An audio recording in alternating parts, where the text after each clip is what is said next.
to tell you. They are four of the best things I've ever done in my life. Really, really. They're extraordinary. They really are. Thank you. A sign of good parenting. Yeah. Well, yes, thank you. And they're stunning also. Yeah, they're great kids. I mean, they've got a lot of heart, which is something we always try to instill in them, you know, to always come from the heart and to have compassion. So I'm pretty proud of them for that. Well, it shows. It's working. You're doing it for Thank sure. You. Yeah, We're that's both doing great. It, I did something exciting yesterday.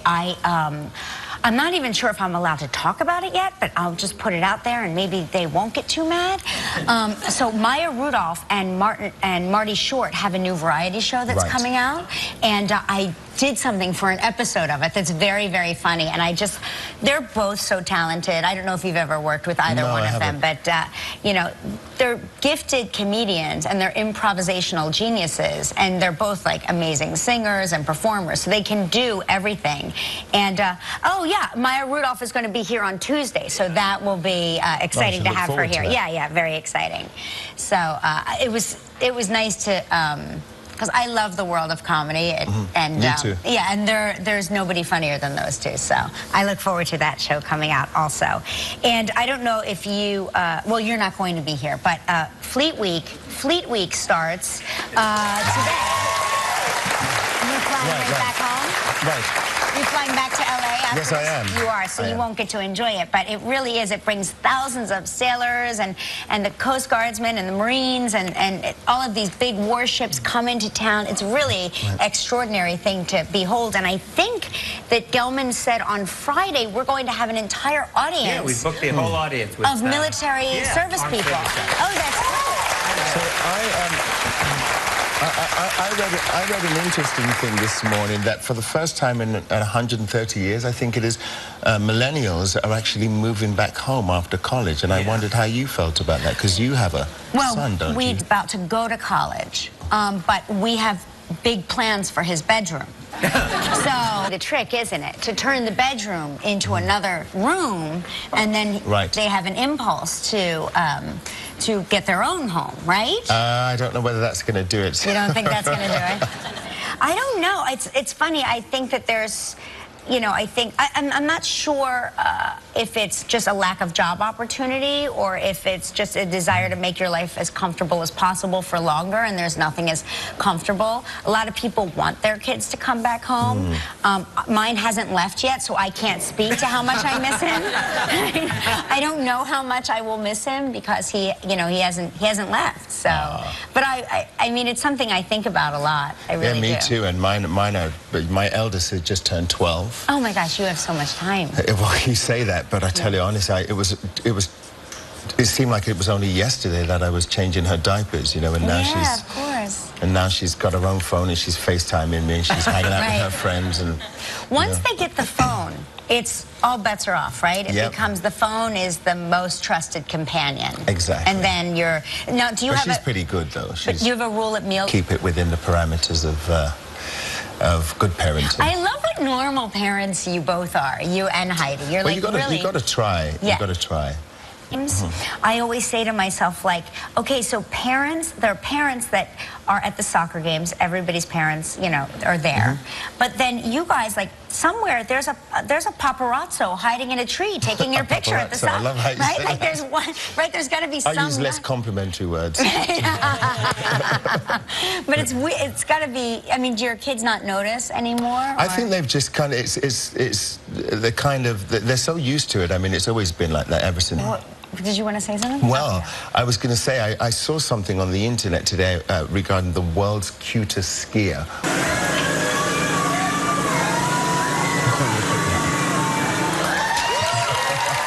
How old is that baby? Now, can you believe... This is the amazing thing. Can you believe that she's only 6 months old? Oh my God. Okay, wait, she's really advanced, right? No, the standing, it doesn't explain the standing at 6 months old. That seems very advanced. Do your kids water ski? No, they don't. They ski and snowboard, though. Yeah. Something that I've never water skied in my life. It seems terrifying to me, but when you see your kids doing something that you never dreamed of doing, it's... Get up. Right. you know, that was, it's quite challenging. Yeah, that's what, I mean, that's what they say. They say that getting up is like, that's the hard hardest part. thing. And then... Yeah, I didn't manage the getting up bit. And then... Because on my fingers, yeah, put me right off. Did you get any bruises anywhere? I did. I got blisters on my fingers, and it's so that the thing kind of whiplashed back and hit me on the knuckles. Oh. Yeah, not perfect. Oh, my gosh. Oh. Gelman, you water ski, yeah? Yeah, I love it. I barefoot. Oh, of course Barefoot? he does. Yeah, of course. Why did I even bother? Why did I bother? He barefoots. Show off. Yeah, he barefoots it. Who needs skis when you're Gelman? You can save on skis. This is so funny, though. We were talking about this backstage. Did you guys know, has anybody here purchased furniture from IKEA? Or Meeples? Or Meeples? I have. Not recently, mind you, but back in the day. Right, back in the day. Right. Okay, so we have been mispronouncing IKEA. It's IKEA. Oh. It's, yes, I swear. The proper way is IKEA. They're Swedish, aren't they? Are they Swedish? Swedish, yes. Oh, and I guess that's the way the Swedish market people would say it. IKEA. IKEA. So from now on, when you go to IKEA, just you know should that say it's it not the right IKEA. way. Yeah, it's not IKEA. But it's funny, right? It is funny. Because my mother-in-law is Italian, and whenever I say, if we go to Italy, I'll say, we have to do a money exchange and get some euros. And she's like, Kelly, it is euro. Because she doesn't like the way I say. That's a great accent. Thank you. I've been married a long time, so I know it well. I picked it up along the way. Perfect.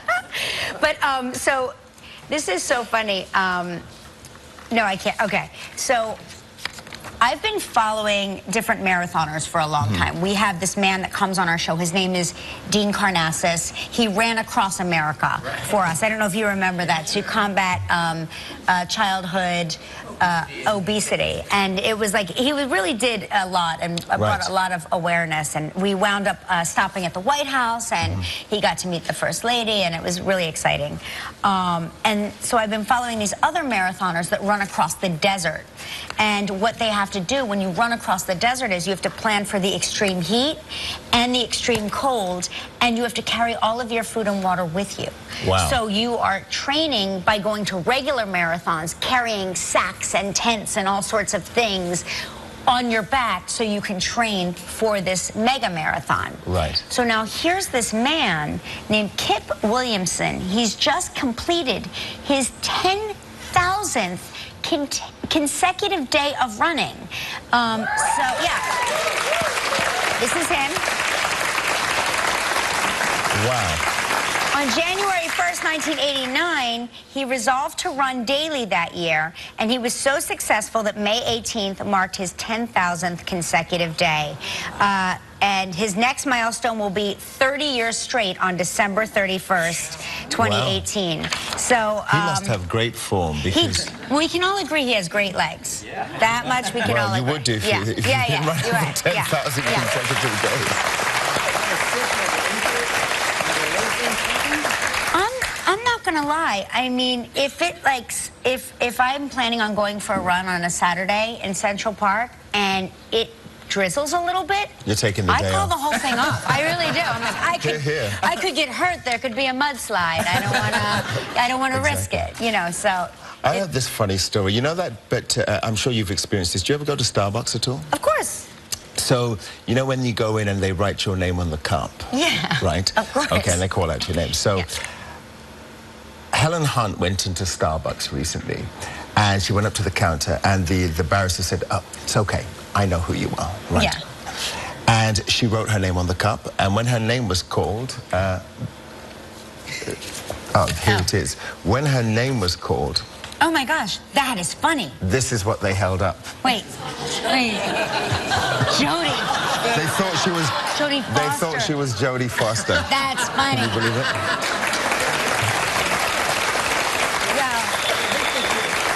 Well, okay, I'm going to tell you a story that I've told this audience before, but I suspect you've never heard it. So, back a few years ago, my daughter was in summer camp, and I went into Dunkin' Donuts to pick up some donuts for visiting day, and a woman in front of me turns around and says, "Oh my gosh, don't worry. worry, I'm not going to say anything. And I was like, oh, you're very sweet. She's like, I won't give it away. She's like, but I just love you. I cannot wait to tell my daughter that I saw Heidi Klum in Montana. And I was like, so then... How did she send you a thank you? I know, no, I should say. I puffed up like this, and I was like, oh, thank you so much. And my daughter is like, but mom, and I said to her, quiet, Lenny. and I'm not kidding. God bless you. I don't know what came over me. I got drunk with, like, I was so drunk with arrogance at that moment, because I was like, oh my gosh. And then I said, you know, auf Wiedersehen, and out I went. You were doing that too. It was so exciting. I don't know. I still get drunk with excitement over that story. We have a big show today. We're going to get to it. The winners of Dancing with the Stars are here. Niall DeMarco and Peter Murgatroyd, as well as the runners-up couple, Paige Van Zandt and Mark Ballas. Yeah. Also, Stephen Amell will be here from Arrow, and we continue Take Charge of Your Food Week with one of my very, very favorite doctors. Dr. Joel Furman is going to teach us how to prevent heart disease, which we all want to prevent. Yes, we do. So you might want to cover your coffee and pick up your confetti wand. This is really this is the freak show part of the show. It's time for Spring Skies Travel Trivia Seal.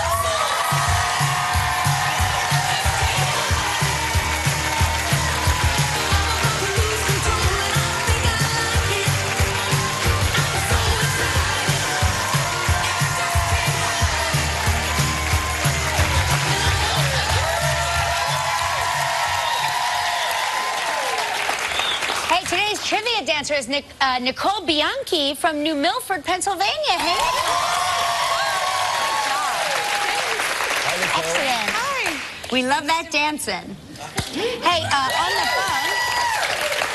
on the phone is Linda Hopper from Concord, North Carolina. Seal, why don't you press the hold button there? Okay, there we go. Hi, Linda. Hi, Linda. Linda? Oops. Hey, Linda, are you there? Maybe we hung up on her. Come in, Linda. Seal, you should sing Kiss from a Rose while we wait. Baby, I can call you to a kiss from a rose on the green. Ooh, the more I get of you, the stranger it feels. Now that your rose is in bloom, a light hits the gloom on the grave.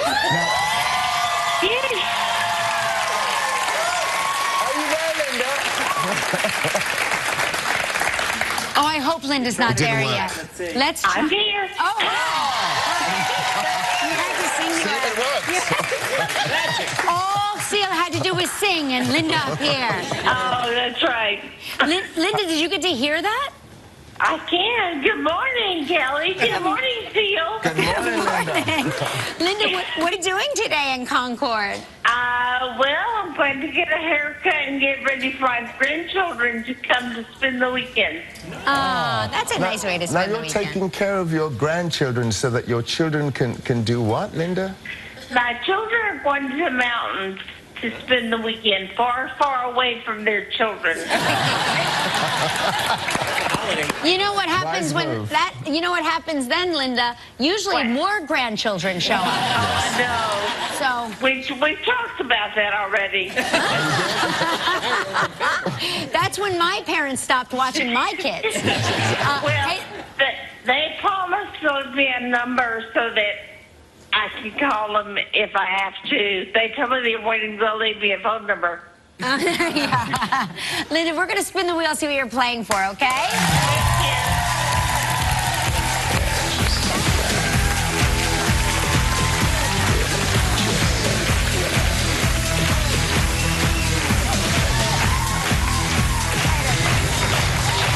Can I use this biscuit? Yes, yeah.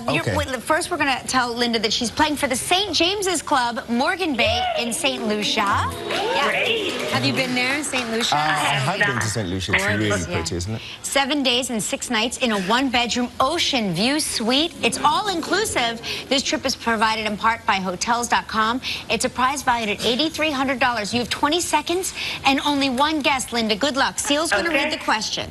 Thank you. Okay, Linda, you ready? I'm ready, Seal. Here we go. On yesterday's show, what product did we say Kelly demonstrated? What product? Yes. Yeah. Come on, Linda.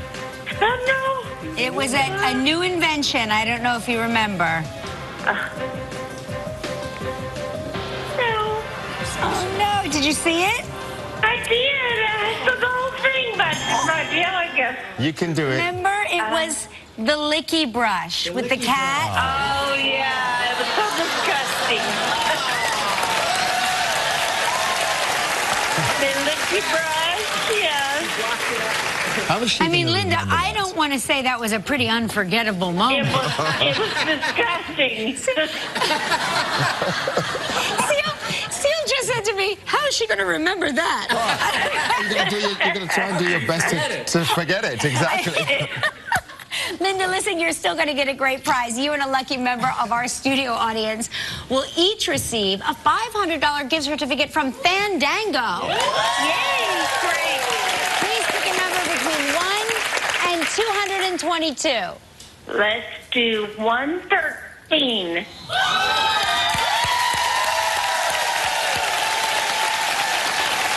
All right, Linda, congratulations to you. And Stephen Amell is here when we return. Stick around. Still ahead on Live, we continue to take charge of your food with tips for preventing heart disease. Also, performances by the winners and the runners-up from Dancing with the Stars. And coming up next from the series Arrow, Stephen Amell.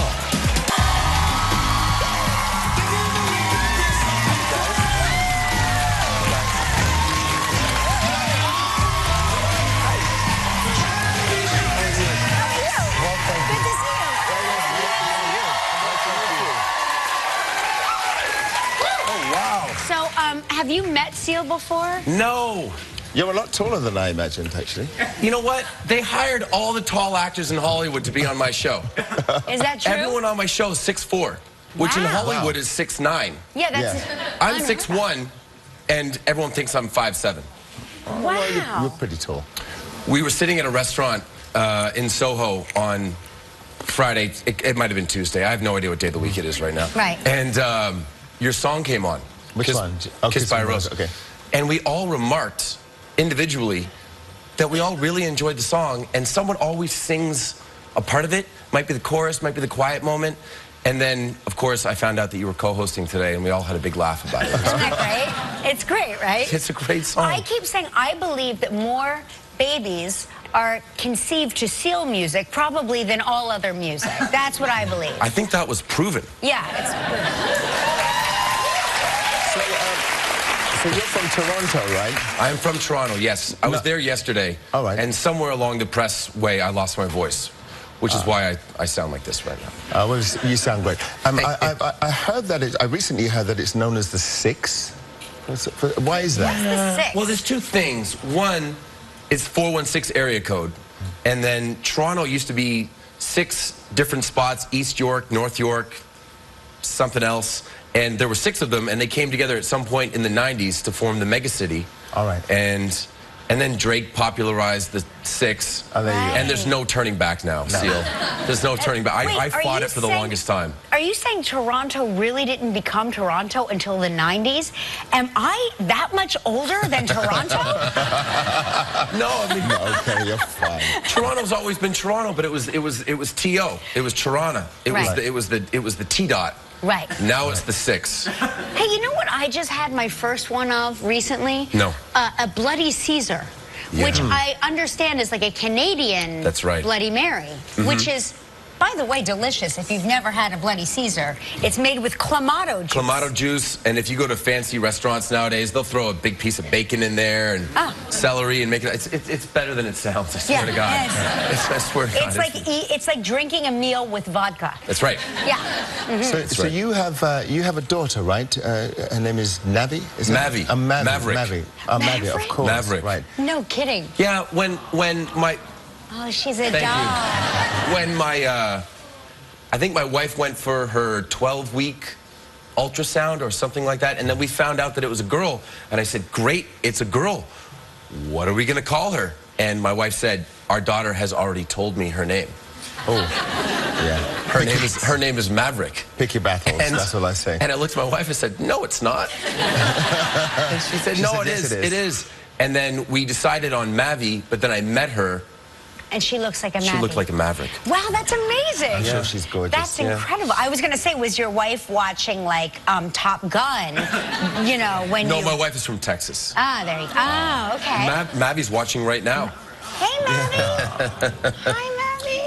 So you're in a new movie, correct? Yes. Right? Teenage Mutant Turtles Out of the Darkness. You tell us a little bit about Out of the Shadows. Out of the Shadows. Yeah. Out of the Shadows. By the way, try saying that 900 times in various press. Teenage Ninja Mutant Turtles Out of the Shadows. Teenage Mutant Ninja Turtles Out of the Shadows. Your kids don't watch movies. So I joined the franchise. I play Casey Jones, who was created back in the 80s as like a parody of vigilantes, because I wear a hockey mask and I bring a hockey stick to a sword fight. Which comes very natural to you. It comes very naturally to me because I'm Canadian, and I have to have a basic set of hockey skills to maintain my passport.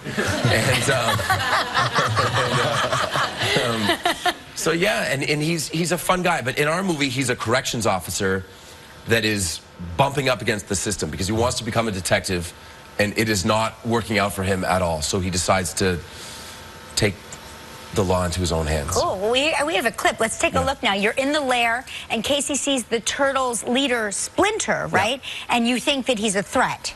Is that correct? That's about it. All right, let's take a look at Stephen Amell in Teenage Mutant Ninja Turtles Out of the Shadows. Lives take charge of your food week, and did you know it's actually possible to prevent and reverse heart disease just by eating certain foods? So in his new book, The End of Heart Disease, our next guest tells us how. Please welcome Dr. Joel Furman. Hi, Dr. Joel. Did you meet Seal? Yes, we did. Pleasure to meet you. Nice to meet you again, too. Seal and I we have a lot in common. We both hate heart disease. Yeah. So, teach us how to get rid of it. The point is, let's wipe out heart disease. Let's win the war on heart disease in America. And you don't do it with medications. You do it with food. Okay. 100 times more effective. And the first thing you do is eat a big salad every day as a main dish. And the trick is to make a healthy dressing using nuts and seeds instead of oil. Oh. Physicians' health studies showed 60% reduced risk of sudden cardiac death, people eating nuts and seeds regularly, especially when you switch out for oil. So here's one of my favorite salad dressings. Take like 2 navel oranges, drop it in a blender with some sesame seeds, raw cashews, a squeeze of lemon. Here we have some blood orange vinegar. You could use white wine vinegar. Makes a great tasting salad dressing. I even toast some of those sesame seeds on a pan for 2 minutes, sprinkle some on top. Try some. Taste some of this delicious blood orange sesame dressing. I will. Let's try one right now. It's delicious. Cool. I'll get in there. Another great dressing I love, this is one of my Russian fig dressing. I use fig vinegar, I use balsamic, little almonds, sunflower seeds, and a low-salt tomato sauce. A touch of raisins to counter the bitterness of the vinegar. Vinegar actually reduces your blood sugar and, of course, makes you lose weight. And the combination of tomatoes lower blood pressure about 59%. I did not know Tomato paste is great. Drink some of this dressing down quick. There you go. Now, what's over here? I love a stir-fry. I see, like, stir-fry happening. You know, I always say the more you eat green, the more you get lean. Greens are the food that's most linked to lower risk of blood pressure, lower heart attack risk. And, of course, here's a great Thai coconut peanut dressing, one of my favorite walking sauces. So we steamed up some wok vegetables. We've made some vegetables. We mixed in some of this walking sauce, made with a little bit of peanuts, coconut milk or coconut and water, some ginger, some turmeric, and here's of course beans, because we want to mix it. We want to plated over some beans, or here we have some lentil pasta and chickpea pasta. So these are pastas made not from pasta. That's right, made from beans. So you have this Thai walking sauce is incredibly delicious. Oh, listen, we're going to try that when we come back. Dr. Joel's going to make us a heart-healthy ice cream, and he swears once you taste it, you'll never want any other ice cream ever again. We'll be the judge of that. Stick around, more with Dr. Joel Furman. Dr. Joel Furman, who's teaching us how to reverse heart disease. And by the way, this is delicious. Isn't it just? Oh my gosh, so good. Now, what is this ice cream that's good for us? Vanilla and ice all cream. About? Yeah. Because it's called ice cream, because number like one, it. yeah, no sugar, because sugar's bad for the heart. But when you take your sweets in the form of fruits and nuts mixed together with all the fiber and phytochemicals, it creates the good bacteria, protects your heart. It's good for your heart, not bad for your heart like regular sugar. But let's quickly make some great ice cream. Yeah. Okay. So it's so interesting what you say about sugar, because I stopped eating processed sugar about 8 months ago. And I tell you, it's made the world of difference. Really? That's fantastic. Yeah, and the funny thing is, once you make that conscious decision to stop eating sugar, you'd be surprised how difficult it is, because it's in everything. And you know, it could be so delicious when you have these substances. So put this in there. Okay, What are these, here we go. So frozen we're bananas? making nice cream, are we? Nice cream, frozen bananas, Okay. some walnut. You could add coconut. And here we're going to put just to make it blend easier. Now, you can use a high-powered blender like this, but if you don't have a high-powered blender, just put a little more liquid in. What was that? Then, That was a little almond milk or soy milk. what's that? Couple of medjool dates. Dates. And we're going to add a teaspoon of non-alcoholic vanilla. So blend that up. Blend that up. Okay, here we go. So make sure that's so we avoid any accidents. It's incredible.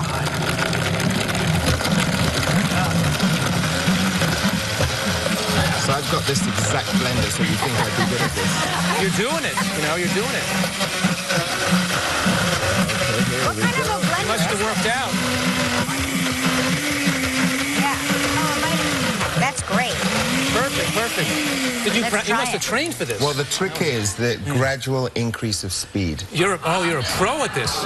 You got taste some of that. Taste some of that. And then we're going to add some cocoa powder to it to turn it into a chocolate ice cream. Okay. People can have great tasting desserts. It's still good for their heart. All right, so we're going to... Let's see. Okay, here we go. This is great. You have an extra spoon? I'm just going to reach in. Here, you go first, and then I'll have it after you. Oh, here's spoons. Okay. Oh, delicious. Yeah. That's fantastic. It's so good. It tastes like ice cream. Hey, make sure you pick up a copy of Dr. Joel. Hey, that's Niles and Marco and Peter Murgatroyd, everybody. Congratulations. Wonderful. Thank you so much. Great.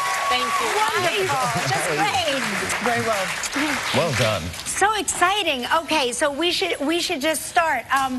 How was it dancing every night and finally hearing your name called? Right. You know, the first week it was really difficult. You know, I was really nervous. But after we got past that point, I just had more confidence, and we just built that every week and week by week. And we just got more creative with our dance and how to bring our story into our dance. Yeah, absolutely. Our story is unique, and I think we really deserve it. And Peter, how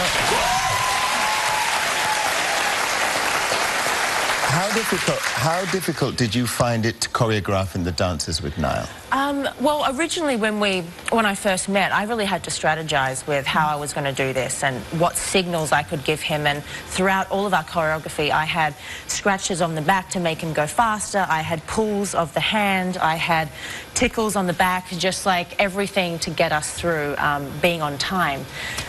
But it was difficult sometimes, yeah. But above all, it was amazing, and it turned out so well. Well, congratulations. Thank you. See the cues. Yeah. It's incredible. It really is incredible. We're so happy, not just for both of your accomplishments, but for you doing so much for the hearing impaired community. You really have done so much to show everybody that you can do everything. Right. And, you know, I'm inspiring the 70 million deaf people in this world. And that really coincides with my foundation that I have. I really think we can change the lives of deaf people through this. Yeah. So first, So we congratulate you again. We're gonna take a break now, and we're gonna have the runners-up, Paige and Mark, when we return. Well, you know, they fought the good fight and left it all on the dance floor. She's one of the most popular UFC fighters, and he's one of the most popular professionals in the ballroom. performing the salsa, please welcome Dancing with the Stars runner-ups, Paige Van Zandt and Mark Ballas.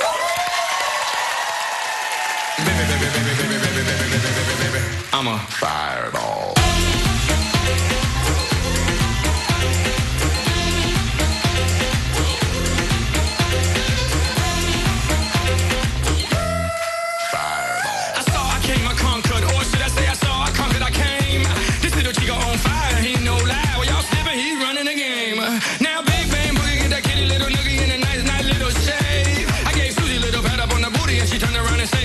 This way.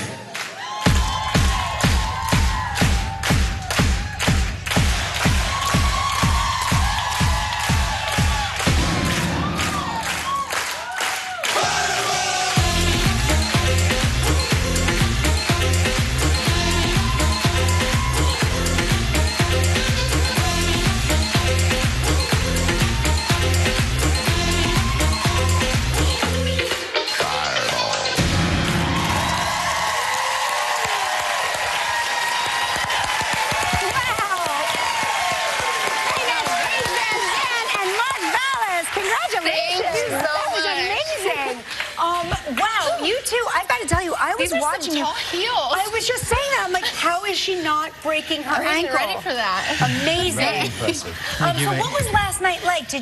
Were you expecting to win? Were you terribly disappointed? What did it feel like? Oh, I don't think you can ever expect it just because you never really know. And I think everybody in the last round was incredible. Everyone had an incredible journey. But, you know, it was hard to come second, but we were really happy for Niall. He did some amazing things. Yeah. So. And I feel like for me on my journey, I feel like my journey changed. It wasn't about winning it. It was about getting my story out there and inspiring people. Yeah, you sure did. And on a personal note, which one of the judges did you want to fight the most? Oh, gosh. At the end, of course, Len, come on. Come on, Len. Hey, we should say happy birthday to you. It was your birthday yesterday. You competed with so many different students. How does Paige compare? She's been incredible. You know, I think the great thing about the show, I've now done 18 seasons in a row, is none of them are the same. It's always different, and that's what kind of keeps me coming back. But she was incredible. She was perfect. That last round was something I'll never forget. So I'm very, very proud of her. I felt so blessed. Which would you say was harder, training for Dancing with the Stars or for a UFC fight? That's a tough one because in training for a fight, I'm sparring people, I'm getting punched in the face, we're grappling, it's full contact. With this, it's full contact, but I'm working with someone as opposed to against them, so I don't know, I miss punching people. Well, we're happy for you. You did great. Congratulations again. We'll be right back, everybody. Stick around. Just log on to our website for more information, livekelly.com. I just want to thank you today. You were extraordinary. Thank you for doing this. Really appreciate it. My pleasure. And tomorrow, Susan Lucci is here. The winner of The Voice, Alison Porter. And Andy Cohen.